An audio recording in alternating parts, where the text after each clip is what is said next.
Hello traders, कैसे हैं आप सभी। आई होप आप अच्छे होंगे, अच्छे से ट्रेड कर रहे होंगे। सो गाइस, ये वीडियो रहने वाली है सिर्फ और सिर्फ बिगनर्स के लिए जो मार्केट में बिल्कुल नए हैं, जिनको नहीं पता क्या होता है सपोर्ट, क्या होता है रेजिस्टेंस एंड क्या होती है ट्रेंड लाइंस। तो बहुत कम टाइम में मैं आपको इजीली बताने वाला हूँ क्या सपोर्ट होता है, क्या रेजिस्टेंस होता है एंड क्या ट्रेंड लाइंस होती है। तो अगर बिगनर हैं एंड जानना चाहते हैं तो प्लीज़ एंड तक देखिएगा वीडियो को।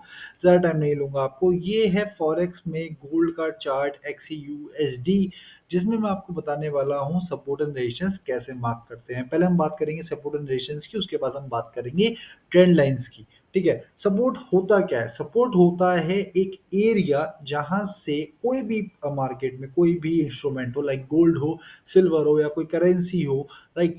तो उस एरिया से वो बाउंस करे। मतलब for example support is the area जहाँ प्राइस आ रहा है तो वहां से सपोर्ट ले रहा है। और सपोर्ट बनते कैसे? अब सपोर्ट कैसे बनते हैं? सपोर्ट बनते हैं मार्केट में जो फॉर्मेशंस होती हैं, प्राइस ही सपोर्ट बनाता है। प्राइस ही एक ऐसी जगह, नंबर ऑफ बायर्स को इतना ज़्यादा वहाँ पे इतने ज़्यादा बायर्स अवेलेबल होंगे एक पर्टिकुलर प्राइस पे कि वहाँ पे मार्केट जब जब आएगा तो वहाँ से सपोर्ट लेके मार्केट ऊपर जाएगा वापस। ठीक है। हालांकि गोल्ड में ऐसा बहुत होता है कि गोल्ड में सपोर्ट एंड रेजिस्टेंस बहुत ज़्यादा मैटर करता है एंड सपोर्ट एंड रेजिस्टेंस बहुत ज़्यादा इंपॉर्टेंट रोल प्ले करता है पूरी ट्रेडिंग जर्नी में। बहुत ज़्यादा मेन चीज़ है, इसके बारे में मैं बहुत ज़्यादा डिस्कस करता हूँ अपनी लाइव स्ट्रीम्स पे भी कि आप अगर सपोर्ट एंड रेजिस्टेंस के साथ प्ले कर रहे हैं तो आपको काफ़ी चीज़ें समझ में आएंगी एक्सपीरियंस के साथ। ठीक है। तो अभी आप बिगनर हैं तो बिगनर के लिए बिल्कुल बेसिक चीज़ मैं आपको समझाऊंगा यहाँ पे और इजीली आपको समझ में आ जाएगा। तो ये है गोल्ड का चार्ट, आपको दिख रहा होगा। ठीक है। तो यहाँ पे हम लगा लेते हैं थोड़ा बड़ा टाइम फ्रेम, लाइक हम लगा लेते हैं 30 मिनट्स का टाइम फ्रेम। ठीक है। तो हम 30 मिनट के टाइम फ्रेम में हम आ गए हैं। हम आप यहाँ पे देखिए इस चार्ट में, ये जो चार्ट है, ये एरिया, ये वाला एरिया में आपको सपोर्ट एंड रेजिस्टेंस कहाँ दिख रहा है? मैंने क्या बताया सपोर्ट एंड रेजिस्टेंस? सपोर्ट क्या होता है हम बात करेंगे खाली सपोर्ट की पहले। सपोर्ट एक ऐसा एरिया होता है जहां से मार्केट ने डाउन साइड में, सपोर्ट हमेशा डाउन साइड में होता है, कहीं अप साइड में सपोर्ट नहीं होगा, राइट। तो डाउन साइड में जब मार्केट नीचे आया तो नीचे आके कहाँ पे मार्केट ने एक अपना जो डाउन साइड में मूवमेंट कर रहा था उस मूवमेंट को रोक के अगेंस्ट, मतलब उसके अगेंस्ट उसने अप साइड में मूवमेंट करनी शुरू कर दी। इसका मतलब वो मार्केट ऐसे एरिया में आया जहां पे बायर्स ज्यादा थे, जहां पे सपोर्ट था, मार्केट को सपोर्ट मिला। ठीक है। तो अब हम बड़े टाइम फ्रेम में चेक करेंगे कि सपोर्ट कहाँ मिला। अगर हम देखते हैं यहाँ पे तो सेकंड हम एक रेक्टेंगल बना लेते हैं यहाँ पे कि दिस इज द एरिया जहां मार्केट को सपोर्ट मिला। ठीक है। अब हम इसको और थोड़े बड़े टाइम फ्रेम में कर लेते हैं। हम आते हैं 1 घंटे के टाइम फ्रेम में। तो 1 घंटे के टाइम फ्रेम में अगर हम देखते हैं, जितने बड़े टाइम फ्रेम में सपोर्ट बनाओगे उतना अच्छा रहेगा कि this is the area market ने सपोर्ट लिया। अब आप बोलोगे, अगर आप बिगनर है तो आप बोलोगे कि यार ये इतनी बड़ी विक जा रही है, आप कुछ भी बोल लो इसको कि एक विक जा रही है, ये हम तो सपोर्ट यहाँ मानेंगे, यहाँ मानेंगे। नहीं यार, हम यहाँ नहीं मानेंगे, हम यहाँ इसलिए नहीं मानेंगे। हम विक्स को सपोर्ट एंड रेजिस्टेंस में काउंट इसलिए नहीं करते हैं क्योंकि विक्स जो है इसका एक अलग रीजन भी है, वो मैं आपको बाद में समझाऊंगा। अभी हम सिर्फ मेन बात कर रहे हैं सपोर्ट एंड रेजिस्टेंस की। विक्स का रीजन ये है कि विक्स जो होती है ना, वो कभी भी जो है क्लोजिंग ऑफ द कैंडल, मतलब क्लोजिंग ऑफ द कैंडल बहुत ज्यादा इंपॉर्टेंट है। अगर हम बड़े टाइम फ्रेम पे देखें तो क्लोज जो कैंडल होती है उसको हम मानते हैं। अगर ये 1 घंटे की टाइम फ्रेम की कैंडल इस एरिया के अंदर क्लोज हो जाती तो हम मानते हैं कि ये एरिया सपोर्ट नहीं है, एंड जहां क्लोज होती है हम उस एरिया को सपोर्ट लेते हैं, एंड फिर अगर मार्केट ऊपर कंटिन्यू कर रहा होता तो। ठीक है। तो अभी यहाँ पे क्लोजिंग का हुई, क्लोजिंग तो अपसाइड हुई है, यहाँ पे इतना अच्छा हैमर बनाया इसने, राइट। एक पिन बार कैंडल बनाई।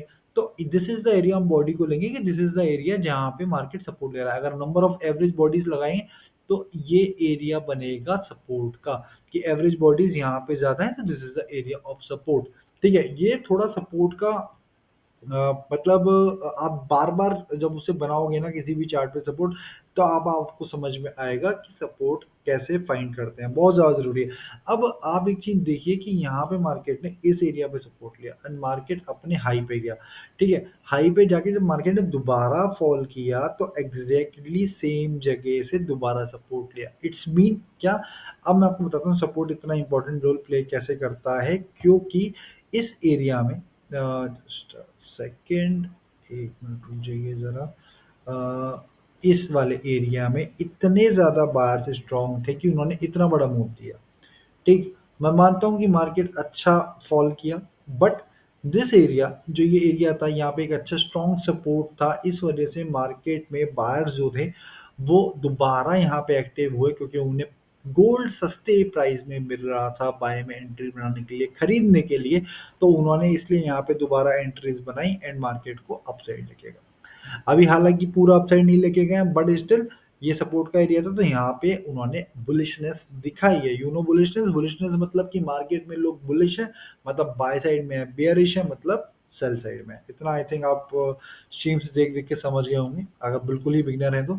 एंड अगर आप अ, खेले खिलाए हैं इस मार्केट में, तो आपको ये सब चीज़ें तो आती होंगी। अब आती है बात सपोर्ट, तो मैंने आपको बता दिया, ठीक है। अब हम सपोर्ट के साथ साथ रेजिस्टेंस की भी बात कर लेते हैं। इसी सेम पैटर्न में आपको रेजिस्टेंस भी दिख रहा होगा।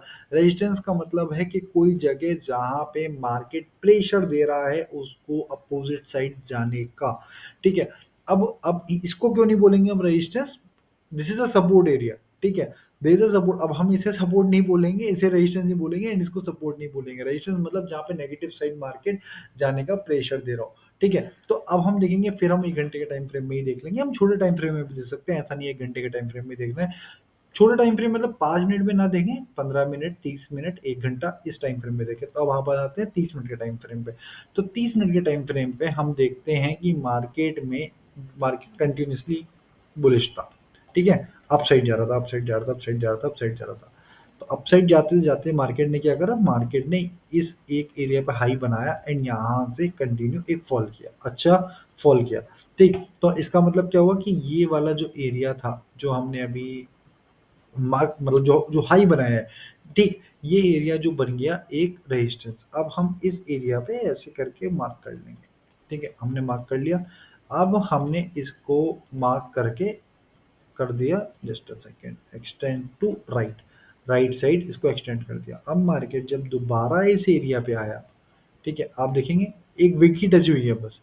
जब दोबारा इस एरिया पे आया तो मार्केट ने दोबारा वहां से रेजिस्टेंस लिया। इट्स मीन हम रेजिस्टेंस कैसे ड्रॉ करते हैं, जब मार्केट किसी जगह से रिजेक्शंस ले रहा होता है, तो इट्स मीन वो प्लेस जो होती है वो रेजिस्टेंस की होती है। एंड मार्केट किसी पर्टिकुलर एरिया से अगर सपोर्ट ले रहा होता है टूवर्ड्स बाय साइड, तो वो एरिया जो होता है उसको हम सपोर्ट कहते हैं। तो हम ऐसे करते हैं रेजिस्टेंस ड्रॉ, ऐसे करते हैं हम सपोर्ट ड्रॉ, कि कहाँ पे मार्केट ने सपोर्ट लिया। तो मार्केट अगर दूसरी एरिया में बार बार सपोर्ट ले रहा है, तो इट्स मीन एक ये सपोर्ट का एरिया बन गया।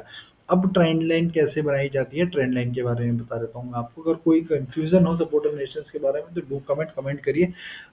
मैं अपने एंड से आपकी पूरी कोशिश करूंगा कि मैं हेल्प करूंगा आपकी इस चीज़ में। ट्रेंड लाइन के बारे में बता देते हैं। अब इसी चार्ट में आपको दिख रहा होगा कि यहाँ पे एक ट्रेंड बन रहा है मार्केट में, कि मार्केट, ट्रेंड लाइन का मतलब क्या होता है, मैं आपको एक चीज़ बता देता हूँ ट्रेंड लाइन का मतलब क्या होता है। ट्रेंड लाइन का मतलब होता है कि एक लाइन जिसको मार्केट रिस्पेक्ट करता करता वहां से जा रहा हूँ। फॉर एग्जाम्पल आपको चार्ट में समझ नहीं आएगा, तो मैं ऐसा बनाता हूँ, this is a for ever, this is a line, ठीक है। अब नाउ ये मार्केट यहाँ से आया ऐसे करके, इस एरिया में सपोर्ट लिया, फिर मार्केट ऊपर चला गया, फिर आया, फिर इस एरिया पे सपोर्ट लिया, फिर मार्केट ऊपर चला गया, फिर आया, फिर इसी एरिया पे सपोर्ट लिया, मार्केट फिर ऊपर चला गया, फिर आया, फिर सपोर्ट लिया। तो मतलब क्या हुआ इसका, कि ये जो ये लाइन है, ये जो लाइन बनी, ट्रेंड लाइन, यहाँ पे मार्केट जो है बार बार सपोर्ट लेके ऊपर जा रहा है, सपोर्ट लेके ऊपर जा रहा है, सपोर्ट लेके ऊपर जा रहा है, ठीक है। तो इसको हम बोलते हैं ट्रेंड लाइन। आगे समझ में, तो मैं आपको यहाँ पे चार्ट में दिखा देता हूँ आपको, कि अगर आप देखेंगे तो ऐसी रेजिस्टेंस भी होता है, ये नहीं कि सपोर्ट लेके ही खाली ऊपर जाएगा। हम छोटे टाइम फ्रेम में बना सकते हैं, बड़े टाइम फ्रेम में बना सकते हैं, टाइम फ्रेम में ही बना सकते हैं। वो आपके ऊपर डिपेंड करता है कि आप चार्ट को कितना देख रहे हो, कितना उसकी स्टडी कर रहे हो। तब आपको समझ में आएगा क्या ट्रेंड लाइन्स होती हैं, क्या सपोर्ट एनिमेशन कैसे बनाया जाता है। प्रैक्टिस करनी पड़ेगी, प्रैक्टिस के बिना कुछ भी नहीं मुमकिन है इस मार्केट में। लिटरली आप नहीं कर पाओगे, प्रैक्टिस करनी पड़ेगी। Experience is all about trading, trading is all about experience. मतलब आप जितना एक्सपीरियंस करोगे उतना कम है, तो एक्सपीरियंस करते रहो, सीखते रहो, तो आपको समझ में आ जाएगा। तो ये देखिए यहाँ पे क्या हुआ, ट्रेंड लाइन बनी, यहाँ से मार्केट नीचे गिरा, फिर ऊपर गया, फिर ये जो ट्रेंड लाइन थी, फिर यहाँ से मार्केट नीचे गिरा। अब देखोगे फिर यहाँ से मार्केट नीचे गिरा। अब क्या हुआ, जब इसे ब्रेक करा विद वॉल्यूम, ब्रेकआउट्स भी होते हैं, उसको हम बाद में कवर करेंगे। तो ये जो वॉल्यूम के साथ ब्रेक करा, तो वॉल्यूम के साथ ब्रेक करके अब जब वापस आया, तो ये ट्रेंड लाइन जो थी एज अ रेजिस्टेंस का काम कर रही है अभी तक। ठीक है, दिस ट्रेंड लाइन क्या काम की थी, एज अ रेजिस्टेंस, क्यों, यहाँ से नेगेटिव साइड में फॉल आ रहा था। ठीक है, तो अब ये ट्रेंड लाइन जब रेजिस्टेंस ब्रेक हो जाता है विद वॉल्यूम, तो ब्रेकआउट के बाद वो एज अ सपोर्ट काम करता है। सेम गोज विद सपोर्ट, अगर सपोर्ट विद अच्छे वॉल्यूम के साथ ब्रेक होता है तो सपोर्ट एज अ रेजिस्टेंस काम करता है। ठीक है, ये चीज़ हम बाद में रिकवर करेंगे इस चीज़ को, अभी आपको मैंने बता दिया है यहाँ पे support, resistance and trend lines हम जो है बहुत इजीली इसके थ्रू प्रॉफिट्स भी कर सकते हैं। ईज़ी तो नहीं है, बट एटलीस्ट आपको समझ में आएँगी कुछ चीज़ें बहुत अच्छे से। अब सेम यहाँ पर आप 1 घंटे के टाइम फ्रेम में आ जाइए। हम बात करते हैं कि मार्केट ने हाई लगाया, हाई लगाया, हाई लगाया, एक हाई लगाया, एंड हाई लगाने के बाद अगर आप देखेंगे तो ये एरिया जो मार्केट ने बनाया वो एक रेजिस्टेंस का बना लिया। ऑलरेडी मैं एक्सटेंड टू राइट कर रखा था। अब मैं आपको यहाँ पे 2 एग्ज़ाम्पल अभी दे देता हूँ। क्रिस्टल क्लियर 2 एग्ज़ाम्पल दे देता हूँ जो मैंने अभी आपको बताए। वो ये कि मार्केट ने यहाँ पे हाई लगाया, नीचे गया, दोबारा ऊपर आया, तो इस रेजिस्टेंस को रिस्पेक्ट करा। रिस्पेक्ट करा, रिस्पेक्ट करके वो दोबारा उसने डाउन साइड की तरफ मूव दिया, दोबारा की तरफ साइड। अब क्या हुआ, यहाँ पे रेजिस्टेंस बन गया था, ये एरिया जो है सपोर्ट काम कर रहा था। क्यों, अब आप ध्यान से देखेंगे तो ये एरिया एज अ सपोर्ट काम कर रहा था। इसे थोड़ा कर देते हैं छोटा, तो ये एरिया सपोर्ट का था, ये रेजिस्टेंस का था। यहाँ रेजिस्टेंस से रेजिस्टेंस लिया, ठीक है, फिर सपोर्ट जो बन गया था इस एरिया में, सपोर्ट लिया, ब्रेकआउट किया। अब मैंने जो आपको बताया था कि अभी तक तो ये एरिया रेजिस्टेंस का काम कर रहा था, बट जब ब्रेक हो जाएगा तो ब्रेक होने के बाद क्या काम करेगा, सपोर्ट का। तो जब मार्केट ने एक हाई लगाया और दोबारा इस एरिया में आया, तो अब फिर मार्केट ने यहाँ से सपोर्ट लिया। ठीक है, सपोर्ट लिया, दोबारा मार्केट नीचे आया, क्योंकि ये रेजिस्टेंस का एरिया था। तो मार्केट ने फिर दोबारा से यहाँ से सपोर्ट लिया, एंड स्टिल अभी यहाँ पे सपोर्ट लेके ऊपर जा चुका है। एंड देखते हैं क्या होगा, बिकॉज ये वीडियो जो मैं आप रिकॉर्ड कर रहा हूँ, ये लाइव मार्केट में रिकॉर्ड कर रहा हूँ। तो अभी मार्केट चल रहा है, गोल्ड चल रहा है 98 पे, 2898 पे। तो आपको ये चीज़ पता चली होगी, इस चीज़ से इतना समझ में आया होगा कि मार्केट में या फिर कोई सा भी चार्ट हो, चाहे वो गोल्ड हो, चाहे वो कुछ भी हो, तो वो जो है, जो चलता है चार्ट, प्राइस चलता है, वो डिपेंड करता है कि किस पर्टिकुलर एरिया में कितने परसेंट ऑफ बायर्स हैं या कितने परसेंट ऑफ सेलर्स हैं। जहाँ पे सेलिंग प्रेशर ज़्यादा होगा वो एरिया बन जाएगा एज अ स्ट्रॉन्ग रेजिस्टेंस का, जहाँ पे बाइंग प्रेशर ज़्यादा हो जाएगा वो एरिया बन जाएगा एज अ सपोर्ट। ठीक, अब यहाँ पे अभी तक इस एरिया में रेजिस्टेंस था, मतलब सेलर्स ज़्यादा थे, बट जब ये एरिया ब्रेक हो गया, इट्स मीन सेलर्स और बायर्स के बीच में जो फाइट चल रही थी वो हो गई है खत्म, बायर्स जीत गए हैं। तो इसका मतलब अभी इस एरिया में भी बायर्स बन जाएंगे, राइट। तो इस एरिया में भी बायर्स आ गए, तो यहाँ पे आपको वो चीज़ देखने के लिए मिली, जब मार्केट यहाँ पे दोबारा टिक किया, मार्केट पहले टिक किया, ऊपर गया, फिर दोबारा नीचे आया। ठीक है, नीचे गया बट कैंडल क्लोज नहीं करी, एंड उसके बाद दोबारा अप। इट्स मीन बायर्स यहाँ पे ज़्यादा स्ट्रॉन्ग थे सेलर्स के कंपैरिजन में। तो आपको आई होप समझ में आ गया होगा कि क्या ट्रेंड लाइंस होती हैं, क्या सपोर्ट एंड रेजिस्टेंस कैसे ड्रॉ करते हैं, मेन जो चीज़ है आपको समझ में आएगी। नहीं समझ में आई तो प्लीज़ यार कमेंट कर दो। टेलीग्राम का लिंक दे रहा हूँ डिस्क्रिप्शन में, और उसके थ्रू आप ज्वाइन कर सकते हो, फ्री है सब कुछ। मेरे से भी कॉन्टैक्ट कर सकते हो डायरेक्टली, कुछ भी आपको पूछना है डायरेक्टली मेरे से ही पूछ सकते हो। कोई इशू हो तो कमेंट कर सकते हो। वीडियो अच्छी लगी तो प्लीज़ लाइक करो, हेल्पफुल हो तो प्लीज़ सब्सक्राइब करो। मिलते हैं फिर नेक्स्ट वीडियो में, तब तक के लिए गुड बाय।